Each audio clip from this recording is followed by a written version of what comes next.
নামজারি সংক্রান্ত বিষয় নিয়ে দুইটি দারুণ সুখবর দিল ভূমি মন্ত্রণালয় এবং সেই দুটি সিদ্ধান্ত বাস্তবায়ন করে ভূমি মালিকদের হয়রানি থেকে মুক্তি দিতে ভূমি অফিসকে কঠোর নির্দেশনা প্রদান করা হয়েছে। যদি কোনো ব্যক্তি কিংবা ভূমি অফিসে কর্মরত কর্মকর্তা কর্মচারী এই সিদ্ধান্তের বাহিরে গিয়ে ভূমি মালিকদেরকে হয়রানি করে কিংবা আসল মালিককে প্রতারিত করে, তাহলে ওই সকল ব্যক্তির বিরুদ্ধে দ্রুত আইনগত ব্যবস্থা নেয়ার নির্দেশ প্রদান করা হয়েছে। সুপ্রিয় ভিউয়ার্স, কি এমন দুটি সিদ্ধান্ত এবং কিভাবে তা বাস্তবায়ন হবে, আজকের এই ভিডিওটিতে সেই সকল বিষয় নিয়ে বিস্তারিত আলোচনা করব। ভিডিওটি দেখার পর যদি আপনার ভালো লাগে, আরো কোনো ভিডিও দেখার আগ্রহ জন্মায়, তাহলে আমাদের চ্যানেলটি সাবস্ক্রাইব করে রাখতে পারেন।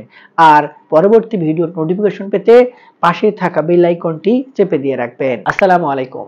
সুপ্রিয় ভিউয়ার্স, জমি মালিকানা হস্তান্তর করার পরে যখন কোনো একজন ব্যক্তি নতুনভাবে ভূমির মালিক হিসেবে প্রতিষ্ঠিত হয়, তাকে পরবর্তীতে ওই সকল জমিতে নিজের নামে রেকর্ড সংশোধন করতে হয়।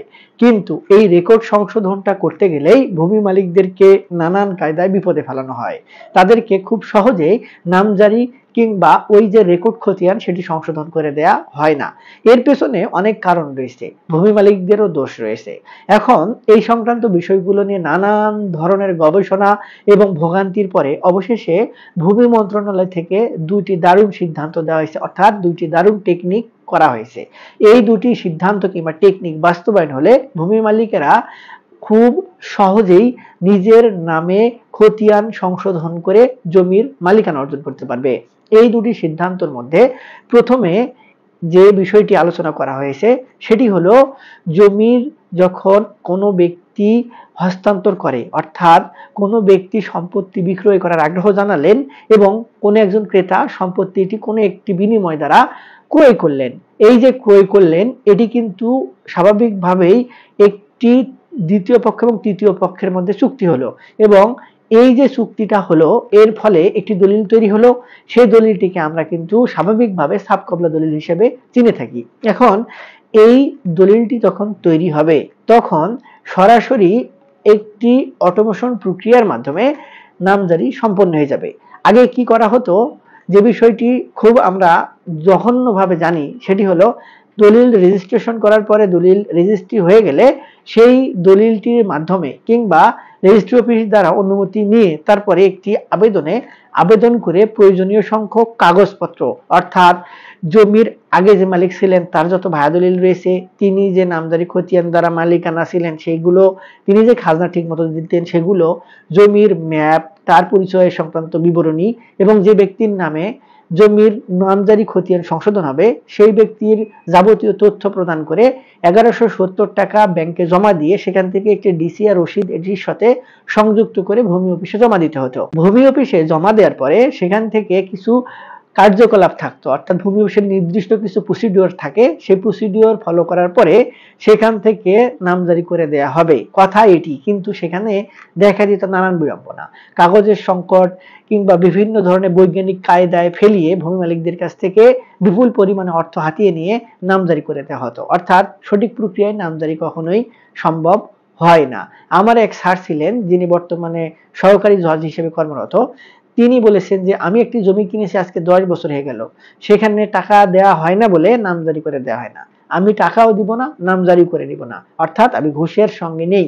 এই যে তার আক্ষেপ, তিনি কিন্তু পরবর্তীতে যখন সরকারি কর্মকর্তা হয়ে গেলেন, অর্থাৎ বিচারক হয়ে গেলেন, তখন কিন্তু তার নামজারি টাকা ছাড়া হয়ে গেল। হয় ক্ষমতা থাকতে হবে অথবা আপনার টাকা থাকতে হবে, তাছাড়া আপনি খুব সহজেই নামজারি কিন্তু পাবেন না।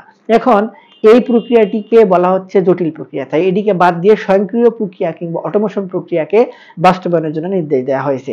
সেখানে বর্তমানে প্রায় 22টি থেকে 28টি উপজেলায় এই অটোমেশন প্রক্রিয়ার মাধ্যমে নামজারি সম্পন্ন হচ্ছে এবং সেখানে বলা হচ্ছে যখন ভূমি মালিকেরা দলিল রেজিস্ট্রেশনের জন্য যাবেন, তখন তারা 3টি দলিল তৈরি করে নিয়ে যাবেন এবং এই 3টি দলিলের মধ্যে যথাক্রমে রেজিস্ট্রি অফিস থেকে ভূমি অফিসে একটি দলিল পাঠানো হবে, সেখান থেকে তদন্ত করে রিপোর্ট পাঠানোর জন্য যে ব্যক্তি দলিল দাতা সেই ব্যক্তির নামে জমির নামজারি রেকর্ড খতিয়ান রয়েছে কিনা।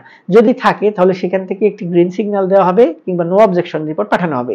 সেই অবজেকশন রিপোর্টটি পাঠানো হবে সরাসরি সাব রেজিস্ট্রি অফিসে। সাব রেজিস্ট্রি অফিস যখন সেই নো অবজেকশন রিপোর্ট পাবেন, তখন দলিলটি রেজিস্ট্রেশন সম্পন্ন করে দিবেন। এবং পর্যায়ক্রমে যেটি হবে সেটি হলো ওই সময়ে এই যে ভূমি অফিসে দলিলটি পাঠানো হয়েছিল সেখান থেকে তো অবজেকশন রিপোর্ট দেওয়া হয়েছে, তাই একটি আবেদনের পরিপ্রেক্ষিতেই অর্থাৎ সাব রেজিস্ট্রি অফিসের একটি আবেদনের পরিপ্রেক্ষিতেই ভূমি অফিস থেকেও অটোমেটিক্যালি অটোমেশন প্রক্রিয়ার মাধ্যমে নামজারিটি সম্পন্ন হয়ে যাবে। অর্থাৎ যে ব্যক্তি সম্পত্তি ক্রয় করলেন তার নামে অটোমেটিক প্রক্রিয়ায় এই যে রেকর্ডীয় খতিয়ান থাকে সেটি সংশোধন হয়ে যাবে। অর্থাৎ আলাদা করে আর এই যে রেকর্ড খতিয়ানের জন্য আবেদন করার প্রয়োজন হবে না। এবং এর ফলে কি হবে যে এই যে হয়রানি, দলিল রেজিস্ট্রি করা যায় খুব সহজেই, একদিনই সম্পন্ন করা সম্ভব, কিন্তু নামজারিটি করতে গেলে 2-3 দিন ঘুরতে হয়, দালাল ধরতে হয়, এগুলোর থেকে ভূমি মালিকেরা একবারে রেহাই পেয়ে যাবেন। সুপ্রিয় ভিউয়ার্স, এই পদ্ধতিটি কিন্তু এই জুলাই মাসে সারা দেশে একযোগে বাস্তবায়ন হওয়ার কথা রয়েছে। আরেকটি হচ্ছে ওয়ারিশান সম্পত্তির ক্ষেত্রে। ওয়ারিশান সম্পত্তির ক্ষেত্রে আবার দুইটি বিষয়ের কথা বলা হচ্ছে। একটি হচ্ছে যদি কোনো ক্রমে ওয়ারিশরা তাদের ওয়ারিশদের সম্পত্তি যেটি থাকে সেই সম্পত্তিটি একত্রে যদি ওয়ারিশরা অনেকজন থাকে নিজেদের মধ্যে ভাগাভাগি করতে না পারে, তাহলে তাদের বিষয়ে সিদ্ধান্ত হচ্ছে তারা সকলে মিলে যতদিন পর্যন্ত জমি ভাগাভাগি করতে পারে নাই কিংবা বাটোয়ারা দলিল তৈরি করতে পারে নাই ততদিন তারা যৌথ খতিয়ানের মধ্যে থাকতে হবে। অর্থাৎ যৌথ খতিয়ান সংশোধন ছাড়া থাকার কোনো সুযোগ নেই। তারা যখন একত্রে নামজারি কিংবা খতিয়ান সংশোধনের আবেদন করবেন তাদেরকে ইউনিয়ন ভূমি অফিস থেকে সর্বপ্রথম একটি ওয়ারিশান সনদ সংগ্রহ করতে হবে। সেই ওয়ারিশান সনদের উপর ভিত্তি করে ভূমি অফিসে যখন যৌথ খতিয়ানের আবেদন করবে সেই আবেদনের পরিপ্রেক্ষিতে তারা যতজন ওয়ারিশ, সকল ওয়ারিশরা কে কতটুকু সম্পত্তি পাবে এটি উল্লেখপূর্বক, সকলের নাম উল্লেখপূর্বক যৌথ খতিয়ান তৈরি করে দেওয়া হবে। অর্থাৎ এখানেও নির্দিষ্ট এই নিয়মটি মানতে হবে। অর্থাৎ এই বিষয়ে সুনির্দিষ্ট কিন্তু নির্দেশনা থাকছে। আরেকটি হচ্ছে যখন কোনো ব্যক্তি আলাদা করে নিজের নামে শুধু নিজের অংশটুকু নামজারি করে খতিয়ান সংশোধন করে নিতে চাবেন তখন যেন তিনি বাটোয়ারা দলিল সাবমিট করেন। অর্থাৎ তাদের ওয়ারিশদের মধ্যে যে ভাগাভাগি কিংবা বাটোয়ারা হয়েছে এটি সাবমিট করেন। এটি যদি কোনোভাবে উপস্থাপন না করেন তাহলে যেন আলাদাভাবে কোনো ব্যক্তিকে ওয়ারিশান সম্পত্তি নামজারি করে দেয়া না হয়, যেটি আমরা পূর্বে দেখেছি অন্যান্য ওয়ারিশদেরকে ঠকিয়ে কোনো একজন ওয়ারিশ টাকা দিয়ে প্রভাব খাটিয়ে নিজের নামে তার পছন্দ মতো সম্পত্তিটি নামজারি করে নিতেন। পরবর্তীতে যে সকল ওয়ারিশ নামজারি করে নিতে পারে নাই তারা কিন্তু পড়তেন বিপদে, আদালতে মামলা মোকদ্দমা তৈরি হতো। তাই এই যে বিষয়টি এটিকে কিন্তু স্পষ্টভাবে কঠোরভাবে বাস্তবায়নের জন্য নির্দেশ দেওয়া হয়েছে। প্রথমটির ক্ষেত্রে যথেষ্ট পরিমাণে বিষয়টি সহজ মনে হলেও দ্বিতীয়টির ক্ষেত্রে একটু জটিলতা রয়েছে। এখানে আরেকটি প্রশ্ন থাকতে পারে যে যারা যৌথ খতিয়ান নিলেন সেই যৌথ খতিয়ান থেকে আবার কিভাবে বের হবেন, এই বিষয়টিও কিন্তু সুস্পষ্টভাবে বলা হয়েছে। যখন তারা আবার বাটোয়ারা দলিল তৈরি করে নেবেন তখন সেই বাটোয়ারা দলিল দ্বারা তারা যৌথ খতিয়ান থেকে বের হয়ে আসতে পারবেন। তবে এখানে আরেকটি নোট হচ্ছে যে ধরুন 5 জন ওয়ারিশই কিন্তু বাটোয়ারা দলিলে উল্লেখ থাকতে হবে কিংবা অংশগ্রহণ থাকতে হবে। 3 জন ওয়ারিশ বাটোয়ারা দলিল তৈরি করে যদি কোনোভাবে চালাকি করার চেষ্টা করেন সেক্ষেত্রেও কিন্তু পরবর্তীতে যদি ধরা পড়ে সেক্ষেত্রে কঠোর ব্যবস্থা গ্রহণের নির্দেশনা দেওয়া হয়েছে। সুপ্রিয় ভিউয়ার্স, এই যে দুটি সিদ্ধান্ত এখন কিন্তু বাস্তবায়ন করার জন্য ভূমি মন্ত্রণালয় থেকে কঠোরভাবে নির্দেশনা প্রদান করা হয়েছে। অর্থাৎ নামজারি সংক্রান্ত যে বিষয়গুলো রয়েছে এই 3টি বিষয়ের মধ্যে কিংবা এই দুটি সিদ্ধান্তের মধ্যেই কিন্তু এখন বাস্তবায়ন হওয়া সম্ভব। এর বাইরে যদি কোনোভাবে কোনো প্রকার কোনো মাধ্যম দ্বারা নামজারি করে খতিয়ান সংশোধন করা হয় এবং সেটি যদি অপরাধমূলক কাজ হিসেবে প্রমাণিত হয় তাহলে যারা জড়িত থাকবে তাদের বিরুদ্ধে কঠোরতম আইনগত ব্যবস্থা গ্রহণেরও নির্দেশ প্রদান করা হয়েছে। সুপ্রিয় ভিউয়ার্স, আশা করি এই ভিডিওটিতে আপনাদেরকে যেটুকু বোঝাতে চেয়েছি একটু হলেও বুঝতে পেরেছেন। তারপরে এই সংক্রান্ত বিষয় নিয়ে অর্থাৎ নামজারির আবেদন কিভাবে করবেন, কোথায় করবেন কিংবা কোন কোন ডকুমেন্ট আবার লাগবে নতুন করে, এই সংক্রান্ত বিষয় নিয়ে যদি আপনাদের কোনো কিছু জানার আগ্রহ থাকে তাহলে আমাদের ভিডিওর নিচে কমেন্ট বক্স রয়েছে, সেখানে কমেন্টস করতে পারেন।